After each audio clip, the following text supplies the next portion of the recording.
Bonjour à tous, c'est Audrey. On se retrouve aujourd'hui pour une vidéo lecture. Je vais vous partager les dernières lectures, les derniers livres que j'ai lus. Je me répète sûrement, mais vous le savez, je ne suis pas une spécialiste de la critique littéraire. Je n'ai pas de formation littéraire, pas du tout, bien au contraire. Je vous partage juste mon avis sincère et honnête, sans spoil surtout. Je déteste les vidéos lecture où la moitié de l'ouvrage est spoilée. Donc voilà, je vous partage juste mon avis sincère et avec toujours beaucoup de passion. Je vais vous partager mon avis sur Jonathan Strange et le Monsieur Norrell de Susanna Clarke. Ensuite, on enchaînera avec Millennium, le tome 1 de Stieg Larsson. Je vous parlerai également de Belgravia de Julian Fellowes. Désolée, je ne sais absolument pas comment on le prononce. Je vous partagerai également mon avis sur L'affaire des corps sans tête de Jean-Christophe Portes. Je commence par la lecture que j'ai le moins appréciée parmi ces 4 livres, L'affaire des corps sans tête, qui est vraiment un polar, un policier historique. L'histoire se déroule en 1791 à Paris. On est juste après la Révolution française, donc il y a encore beaucoup de tourments, d'intrigues politiques, de rébellions dans le peuple, dans l'aristocratie. On va suivre donc d'étranges cadavres sont retrouvés dans la Seine. Et le jeune Victor d'Hauterive, qui est un jeune officier de gendarmerie, va enquêter. En parallèle, il y a toute une intrigue avec Lafayette, Marat, le soulèvement du peuple, une sorte de société secrète qui essaye un peu de semer la zizanie dans tout ça. Alors, les fans purs et durs de romans historiques qui se portent sur cette période-là vont adorer. On est vraiment dans l'enquête policière avec X suspects. Donc d'ailleurs, moi j'ai été un peu embêtée parfois parce que je ne me rappelais plus de qui était qui plutôt. Donc plusieurs fois j'ai dû un peu retourner en arrière ou revenir au début. Vous savez, c'est un peu comme les romans d'Agatha Christie où au début en fait du livre, vous avez la liste des personnages, leur rôle et un peu leur petite biographie on va dire. Donc déjà quand ça part comme ça, moi je me dis oula ça part mal, ça veut dire qu'il y a 150 personnages et que ça va être voilà un méli-mélo quelque part où parfois on a besoin un peu de vraiment être concentré et de suivre à fond l'histoire pour ne pas s'en mêler les pédales. Là j'avoue que entre un bourgeois numéro 1 et un bourgeois numéro 2 et un bourgeois numéro 3 j'ai eu du mal à suivre, et entre un politicien numéro 1, numéro 2 et numéro 3 j'ai eu du mal à suivre aussi. Donc c'est vrai que c'est une lecture qui a été un peu pénible pour moi. Parce que j'adore les romans historiques, là vraiment le côté, toute l'époque d'après-révolution est vraiment bien respectée. On sent qu'il y a un véritable travail de recherche, mais par contre j'ai été, voilà je vous dis, peut-être pas assez concentrée pour ce livre, l'histoire et l'intrigue n'étaient peut-être pas assez prenantes, donc du coup j'ai eu beaucoup de mal. J'ai dû plusieurs fois retourner en arrière pour voir de qui on parlait, tout simplement. Pourtant j'ai lu ce livre, en fait ce livre j'ai commencé à le lire, j'ai fait une pause, j'ai eu du mal, donc je me suis dit c'est pas le bon moment, je l'ai ressorti quelques semaines plus tard et bon là par contre je suis allée au bout de ma lecture mais difficilement. Donc les fans du genre, les fans de l'époque vont adorer parce que c'est un excellent roman historique quelque part, enfin plutôt policier historique, on n'est pas du tout dans la romance, dans l'aventure, c'est vraiment voilà l'enquête policière pure et dure, donc les fans du genre vont vraiment aimer. Moi voilà, c'est vrai que maintenant j'aime les romans, les thrillers, les romans policiers où il y a un peu plus de suspense, où voilà, où il y a peut-être un peu moins de personnages. Donc c'est quand même un excellent roman. Je pense que d'ailleurs je l'avais acheté parce que c'est Gérard Collard qui l'avait conseillé. Donc oui, c'est un excellent roman qui ne m'a hélas pas plu. Si je devais lui donner une note, je lui accorderais un 2,5 sur 5. On va rester dans le roman historique, vraiment là un roman historique pur et dur on va dire, à peu près de la même période puisque ce roman débute en 1815, ensuite on part 25 ans plus tard, on est vraiment dans l'aristocratie et la bourgeoisie de la Grande-Bretagne, donc c'est vraiment un livre qui va vous plaire si vous êtes fan de Downton Abbey. D'ailleurs, l'écrivain est à l'origine de cette série. On y retrouve bien sûr une riche famille avec toutes les intrigues familiales, les secrets de famille, les non-dits, la pudeur de l'aristocratie et les bonnes manières. C'est un excellent roman historique, vraiment on ressent l'ambiance de cette époque-là, les belles tenues, les belles manières. Mais par contre, je dois dire que j'ai été déçue parce que j'avais vu des tas d'avis sur ce livre. Tout le monde en était limite du coup de cœur, le livre qu'on n'arrive pas à lâcher, l'intrigue et les secrets de famille très prenant, mais moi j'ai pas été emballée plus que ça. C'est un excellent roman, certes, mais ça manquait un peu de piment, les personnages manquaient un peu peut-être de psychologie, on a du mal à s'y attacher, je dois dire. Moi j'ai pas été attachée plus que ça aux personnages. L'intrigue est un peu couru d'avance, on va dire, il n'y a pas de grands rebondissements, hein, donc voilà, c'est un très très bon livre, les fans du genre vont vraiment adorer. Si vous aimez Downton Abbey, mais alors foncez parce que vous allez être servi. Si je devais lui donner une note, ça serait un 3 sur 5. En fait, dans cette vidéo, on monte en puissance parce qu'au fur et à mesure, je vous présente des livres que j'ai plus aimés. Donc ensuite, je vais enchaîner avec un roman, alors qui est un roman mais d'une richesse exceptionnelle, Jonathan Strange et Monsieur Norrell. J'avais ce livre dans ma pile à lire depuis au moins 6 ans, 7 ans, ça fait des années que j'avais acheté ce livre. Et en fait, je n'osais l'attaquer tout simplement parce que c'est un énorme pavé. On est sur presque 1200 pages écrits, vraiment une toute petite écriture. Je l'ai dans l'édition des livres de poche. Alors, comment vous décrire ce roman? On est à la fois sur un roman fantasy, fantastique, mais surtout, on est surtout dans un roman à la fois historique et d'aventure. Je ne comprends pas pourquoi on ne parle pas plus de ce livre, parce qu'il est d'une richesse folle. On est dans les années 1800, donc on reste dans la même période que Belgravia, toujours en Angleterre, donc on rencontre toujours ces beaux personnages, ces belles manières. Alors là, les fans de romans historiques, mis à part le côté, on va dire, un peu fantastique de l'ouvrage, vont adorer parce que vraiment on est sur le roman historique pur et dur avec des belles descriptions, peut-être quelques longueurs parfois dans la description des tenues, des lieux, des tas de scènes et d'histoires sont en parallèle. C'est une écriture très riche, très recherchée, une plume vraiment travaillée. C'est un livre assez déroutant. Donc ce sont l'histoire de magiciens, mais à l'époque la magie ce n'est pas du tout de la magie fantastique, c'est-à-dire innée avec des formules toutes prêtes. C'est plus en fait une discipline qui s'enseigne et en fait qui se transmet dans une société un peu haut de gamme et un peu prestigieuse, un peu secrète on va dire. Et le souci c'est qu'en fait plus personne ne pratique cette magie, donc il y a des tas de magiciens, mais c'est en plus des gens qui parlent de la magie, de l'histoire de la magie, de ce qui a été fait, que de réels praticiens. Et enfin, il arrive Monsieur Norrell qui est un magicien et qui le prouve vraiment, en fait, qui réunit toute cette société de magiciens et qui leur montre, voilà, la magie c'est ça, je suis en gros un peu le meilleur, donc oubliez...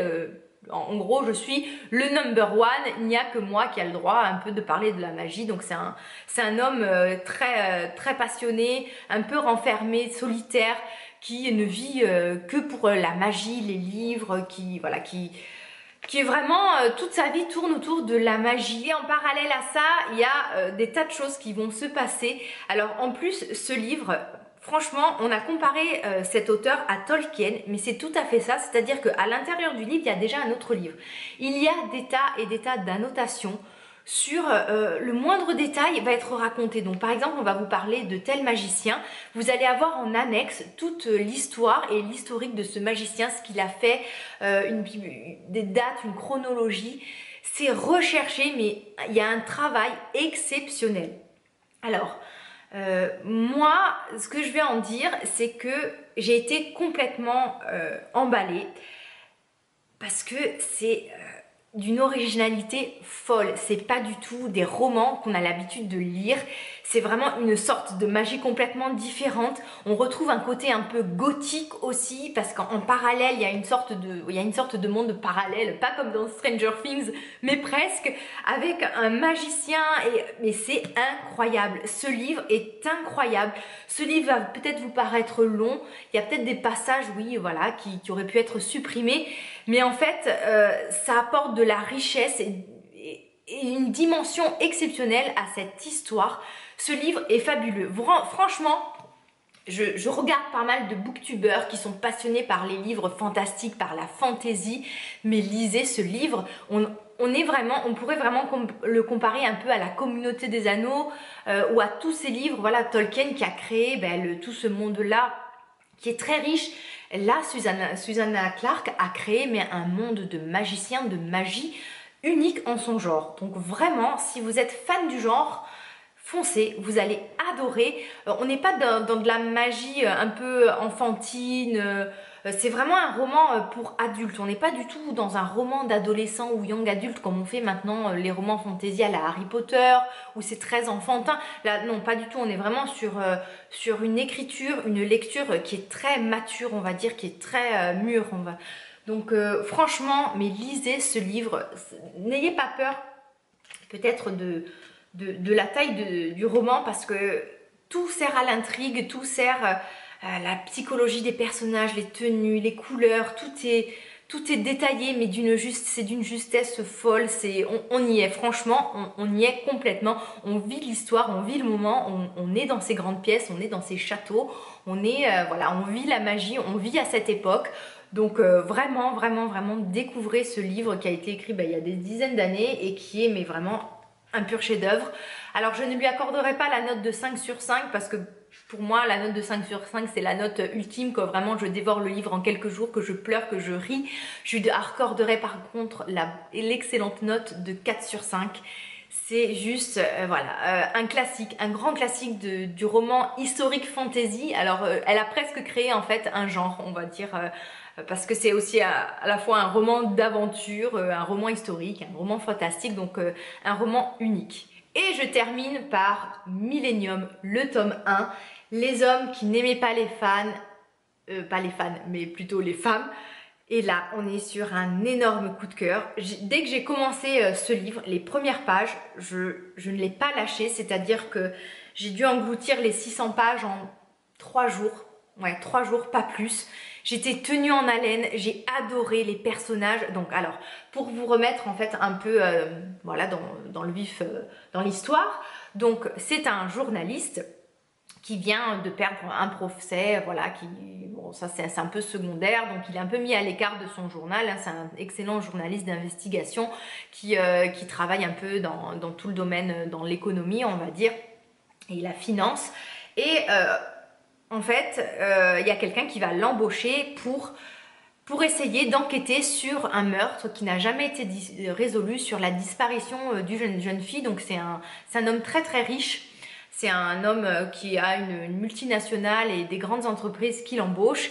Et en fait, lors d'une réunion de famille, à 25 ans ou 30 ans de cela, sa petite fille, sa nièce, c'est pas sa petite fille, c'est sa nièce par contre, disparaît dans des circonstances vraiment étranges et particulières. C'est un peu un huis clos en plus lorsqu'elle disparaît parce qu'il y a un événement particulier et on n'a jamais su ce qu'est devenu cette jeune fille. Donc en fait, cet homme riche embauche ce journaliste pour enquêter sur cette disparition. Et en parallèle de cela, on rencontre Lisbeth, qui est une jeune femme qui bosse dans la sécurité. C'est un peu une enquêtrice privée. En fait, c'est vraiment un personnage à part, un peu gothique, un peu rebelle, un peu anarchique, qui va venir en fait aider ce journaliste. Il y a une très très belle histoire d'amitié, de respect, de confiance qui se lie entre eux. Presque d'amour, oui un peu d'amour on va dire, enfin là j'ai pas envie de vous spoiler l'histoire, c'est juste un roman fabuleux, mais fabuleux du début à la fin. La psychologie des personnages est monstrueuse. Quand je vous dis monstrueuse, c'est qu'on s'attache vraiment à ces personnages-là. Moi, Lisbeth, j'ai qu'une envie, c'est de continuer à la découvrir. C'est des personnages vraiment très très riches, avec des personnalités fortes. L'enquête est vraiment géniale, ce retour dans le passé avec cette famille qui est proche en plus du nazisme, tout ça. C'était juste passionnant, j'ai pas lâché ce livre. Je sais qu'il y a eu plein de films, tout ça, que ce livre a fait énormément parler de lui, mais on peut vraiment se fier à cet avis-là assez unanime. Moi, je mets du temps en général lorsqu'on parle énormément d'un livre. Moi, j'attends toujours que toute cette effervescence redescende, et donc moi je lis ce livre bien des années après sa sortie et voilà, et je comprends l'engouement qu'il y a eu autour de cette trilogie. Donc j'ai acheté le deuxième volet, je pense le lire très très prochainement. On est sur un excellent roman policier ou un roman tout court, une excellente enquête, un scénario super, vraiment du suspense jusqu'au bout. C'est juste intriguant et voilà, comme j'aime, et c'est vraiment un 5 sur 5 pour cette lecture. Foncez, vous allez adorer, ça mérite le succès que cette trilogie a rencontré. C'est vraiment amplement mérité. C'est vraiment dommage que ce romancier soit décédé après avoir écrit cette trilogie, parce qu'il aurait vu à quel point son travail avait rencontré du succès. Donc voilà, vraiment un énorme coup de cœur. Cette vidéo est terminée, j'espère qu'elle vous aura plu. Comme d'habitude, je vous invite toujours à liker les vidéos lecture, parce que j'hésite toujours à vous en publier plus, parce que je sais que c'est des vidéos qui sont très peu vues sur ma chaîne. Mais je vais vous dire qu'importe la quantité, moi ce que je privilégie toujours c'est la qualité, les échanges entre vous, parce que les vidéos lecture j'adore, ça entraîne à chaque fois beaucoup d'échanges, je trouve, en commentaire, des conseils lecture, voilà, beaucoup de passionnés rebondissent à ces vidéos, donc moi j'adore ça. Donc vraiment likez cette vidéo si vous voulez continuer à en voir sur ma chaîne. Je crois que même au final, que même s'il y avait que quelques vues, je continuerai parce que j'aime trop, je suis trop passionnée par la lecture, ça fait trop partie de ma vie. Donc voilà, à chaque fois à la fin de ces vidéos, je suis toujours voilà, toute tremblotante d'émotion, on va dire. Mais voilà, autant j'adore le maquillage, autant j'adore la beauté, mais alors la lecture et la beauté de l'esprit, je crois que c'est encore plus important. N'hésitez pas à partager en commentaire votre avis, peut-être qu'il diffère complètement du mien sur ces lectures. Partagez également aussi vos dernières lectures, vous savez, je suis très curieuse et j'ai envie de découvrir de nouveaux livres. Et voilà, je vous embrasse tous bien fort, bonne lecture à tous, à très bientôt, bye bye.